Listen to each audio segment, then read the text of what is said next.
Chào quý vị, tôi là Quang Huy. Quý vị đã cùng quay trở lại với điểm tin quốc tế và mở đầu bản tin ngày hôm nay sẽ là phần điểm tin nóng của FBNC.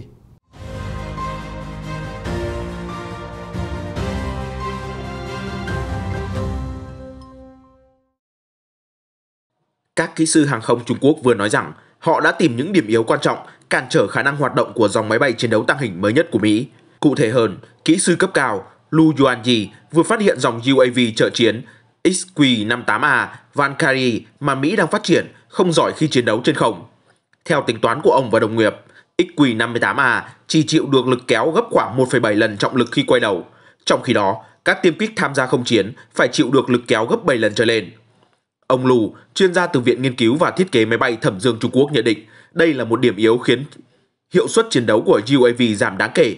Tuy nhiên, kỹ sư cũng cho hay thiết kế khác thường trên không phải là không mang lại lợi ích gì. Theo đó, quá trình đảo ngược thiết kế của XQ-58A cho thấy bước đột phá trong công nghệ trí tuệ nhân tạo và công nghệ truyền dữ liệu. UAV trợ chiến như XQ-58A sẽ dần trở thành chủ lực trên chiến trường và dẫn đầu trong mô hình tác chiến phối hợp giữa người và máy, các kỹ sư Trung Quốc viết trong bài báo đăng trên tạp chí thiết kế máy bay. Được biết, XQ-58A là một trong các trụ cột trong chương trình Skyborg của Không quân Mỹ với mục tiêu sử dụng UAV dùng trí tuệ nhân tạo.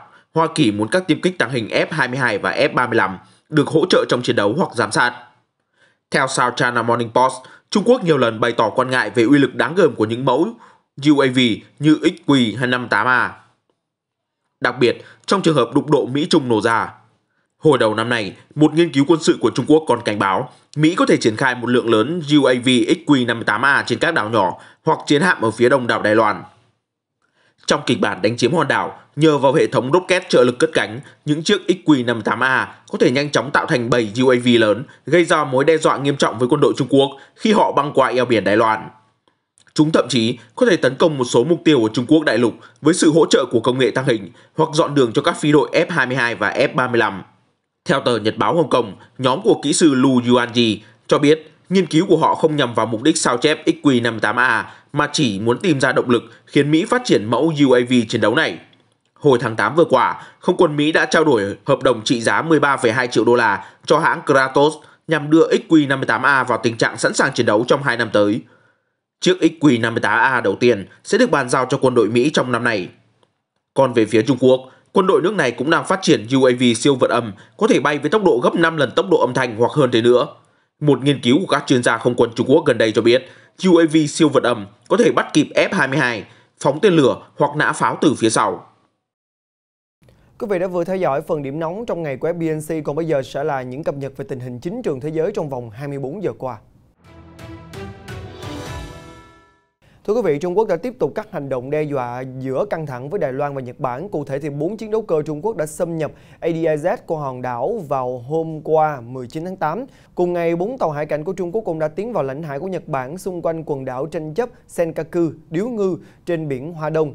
Trước đó thì Bắc Kinh cũng đã điều tàu chiến đến vùng biển cửa ngõ của Nhật Bản và cả Hoa Kỳ. Và cũng tại khu vực Đông Á, mới đây, người đứng đầu cơ quan ngoại giao Đài Loan Ngô Chiêu Tiếp đã lên án mạnh mẽ lệnh cấm nhập khẩu trái cây nhiệt đới mới của Trung Quốc, gọi đây là một động thái thù địch. Đài Loan thậm chí dọa kiện Trung Quốc lên WTO sau khi Bắc Kinh tuyên bố ngừng nhập khẩu mãng cầu từ hòn đảo do phát hiện sâu bệnh. Vừa qua, đại diện Đài Loan tại Mỹ đã khẳng định Đài Loan đang tìm cách tham gia vào Liên Hiệp Quốc và các tổ chức liên quan. Ông James K.G. Lee còn khẳng định ngày càng có nhiều tiếng nói ủng hộ hòn đảo trên thế giới. Nhiều nước không còn để Trung Quốc bắt nạt Đài Loan. Thưa quý vị, bà Sane Takaichi, một trong những ứng viên cho vị trí Thủ tướng Nhật Bản, vừa tuyên bố sẽ yêu cầu Mỹ triển khai tên lửa tầm trung tới nước này như là một biện pháp răn đe Bình Nhưỡng và Bắc Kinh. Tuyên bố của bà được đưa ra một tuần sau khi Bình Nhưỡng thông báo nước này sẽ bắn thử một tên lửa hành trình tầm xa mới, được cho là có khả năng tấn công phần lãnh thổ của Nhật Bản. Giữa lúc đó, thì hãng tin Yonhap cũng đã dẫn các nguồn tin cho hay Hàn Quốc dự định sẽ trang bị tên lửa đạn đạo phóng từ tàu ngầm mới trên biển vào khoảng nửa cuối năm tới. Tuần trước, Hàn Quốc chính thức công bố phóng thử thành công tên lửa này từ tàu ngầm 3.000 tấn, trở thành một trong số ít các nước có năng lực này. Theo hãng tin KCNA, Bình Nhưỡng vừa lên tiếng phản đối chính sách Thái Bình Dương của Mỹ, cũng như là cho rằng thỏa thuận tàu ngầm Mỹ-Úc mới đây có thể kích động một cuộc đua vũ khí hạt nhân trong khu vực. Giới quan sát cho rằng thông báo của Triều Tiên đã cố tình đánh lận đỏ đen tố cáo Mỹ nhằm che mờ đi chương trình hạt nhân phi pháp mà nước này đang theo đuổi. Theo một số nguồn tin giấu tên, thì Bộ trưởng Quốc phòng Pháp Florence Parly đã hủy cuộc gặp với người đồng cấp Anh Pen Wallace vào cuối tuần vừa qua để phản đối thỏa thuận chuyển giao công nghệ và giúp Úc đóng một hạm đội tàu ngầm từ Mỹ và Anh. Được biết vào năm 2016, thì Pháp và Úc đã ký kết hợp đồng đóng nhiều tàu ngầm diesel trị giá hơn 40 tỷ đô la. Trong một diễn biến khác, mới đây, người dân Nga đã đi bỏ phiếu cho cuộc bầu cử quốc hội kéo dài 3 ngày. Đảng cầm quyền dự kiến sẽ giành chiến thắng dễ dàng trước các đảng đối lập khi các đối thủ cạnh tranh của ông Putin là Alexei Navalny đã bị truất quyền thi đấu khi đang bị giam giữ. Vừa qua, cựu Tổng thống Donald Trump đã tuyên bố Mỹ đã trở thành hố thải của nhân loại và lên án chính quyền ông Biden vì cuộc khủng hoảng biên giới. Hiện Washington cũng đang khẩn trương xử lý hơn 14.000 người di cư sống bên dưới gầm cầu bang Texas, chủ yếu là người dân đến từ Haiti. Xin được chuyển sang một số thông tin đáng chú ý khác. CNN vừa đưa tin Cuba trong tuần này đã trở thành nước đầu tiên tiêm vaccine ngừa Covid-19 cho trẻ từ 2 tuổi trở lên. Ở các điểm tiêm chủng tại thủ đô Havana thì giờ đây xuất hiện thêm các chú hề, cũng như là trong khi nhân viên y tế cài băng đô cho Mickey để làm trẻ vui và bớt sợ khi tiêm vaccine. Bất chấp tuần trước số ca nhiễm Covid-19 tăng cao, hàng ngàn tín đồ vẫn tụ tập trên khắp Ấn Độ vào hôm Chủ nhật 19 tháng 9 để ăn mừng lễ hội Ganesh Chaturthi. Đây là một dịp vô cùng thiêng liêng khi các tín đồ Hindu kỷ niệm ngày sinh của thần Ganesha đầu voi. Mới đây, các nhà nghiên cứu đã thu thập mẫu phẩm từ dơi ở miền Bắc Campuchia để tìm hiểu về đại dịch virus corona. Hiện giờ, tất cả 8 thành viên nhóm nghiên cứu IPC đang thu thập thêm mẫu vật từ dơi, ghi chép lại chủng loại, giới tính, độ tuổi, cùng với các thông tin chi tiết khác. Nghiên cứu tương tự cũng tiến hành ở Philippines.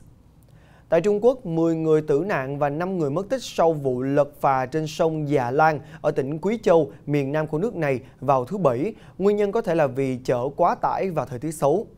Trong một diễn biến khác, vào ngày 18 và ngày 19 tháng 9, người Ý lại tiếp tục xuống đường tại nhiều thành phố lớn để phản đối việc tiêm chủng bắt buộc và thẻ xanh y tế, trong khi phần lớn các đảng phái chính trị ủng hộ quy định trên.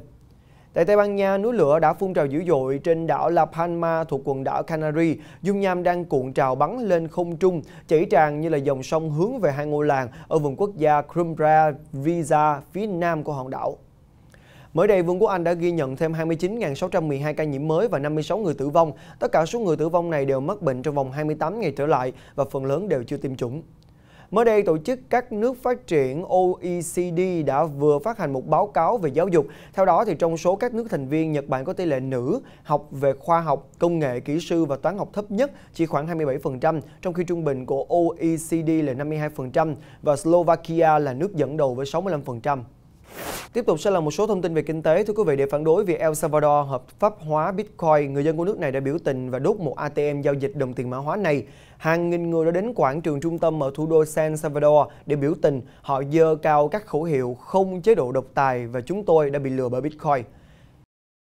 Còn tại Hàn Quốc thì gần 40 trong số khoảng 60 sàn giao dịch tiền điện tử dự kiến sẽ phải đóng cửa do quy định mới của Ủy ban Dịch vụ Tài chính Hàn Quốc. Theo đó thì các sàn này gặp khó khăn trong việc đáp ứng thời hạn xin cấp giấy phép và tìm một ngân hàng trong nước để hợp tác.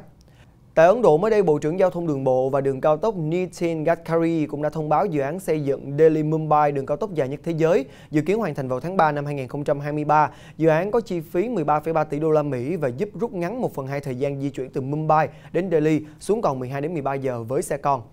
Theo ghi nhận của Reuters, kể từ khi Taliban lên nắm quyền, Afghanistan đã phải đối mặt với tình trạng thiếu tiền mặt trầm trọng. Điều này không chỉ khiến cho người dân Afghanistan thêm khó khăn mà còn hạn chế các hoạt động kinh doanh. Trước đó, Mỹ đã đóng băng khoảng 9,5 tỷ đô la Mỹ tài sản của ngân hàng trung ương nước này.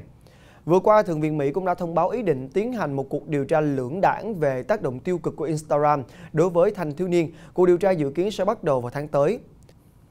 Vừa rồi là tình hình thế giới trong vòng 24 giờ qua, còn bây giờ, thưa quý vị, từ khóa đáng chú ý trong ngày đó chính là Gabby Petito, nữ blogger Mỹ mất tích bí ẩn trong hành trình khám phá dọc nước Mỹ cùng với vị hôn phu.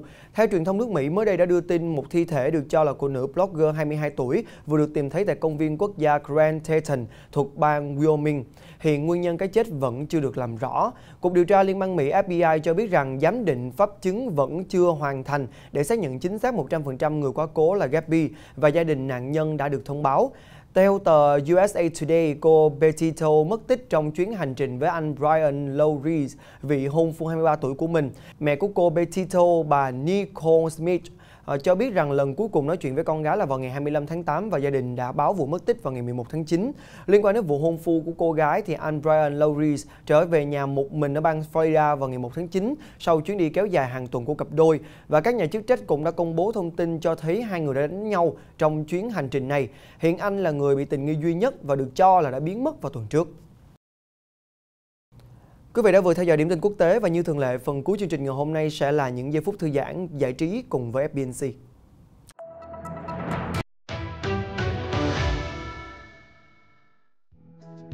Nắng lên rồi thì làm gì đây? Với những ngày mùa xuân rực rỡ ở Sydney thế này thì không có gì khoái chí hơn là được tắm bùn, quý vị ạ. Voi tôi tên là Park Boon đang sinh sống ở vườn thú Taronga, nước Úc. Trong khi người dân Sydney đổ về các bãi biển trong cái nắng 30 độ C thì voi tôi đắm mình trong làn nước mát lạnh. Tôi sợ Covid lắm, không dám tụ tập nơi đông người.